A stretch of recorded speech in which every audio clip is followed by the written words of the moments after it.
เอามันต้องหงายขึ้นมันไม่เห็นเอาวะเอา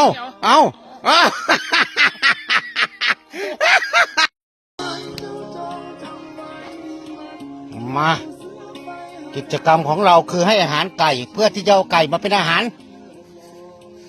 มันมีเพชฌฆาตเลยนะเพชฌฆาตครับขุนศาจอมวางแผนครับจานโจครับผมมางงเลยแค่ใส่ใบตองแล้วก็ห่ออย่างนี้ผมงงตรงนี้แหละอ้าวเดี๋ยวดูเสร็จซะเนาะยังไงวะเอาเลย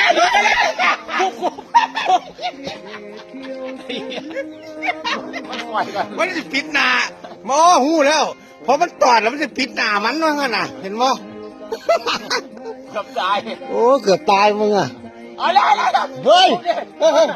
อาอีกแล้วเอาแล้วกลม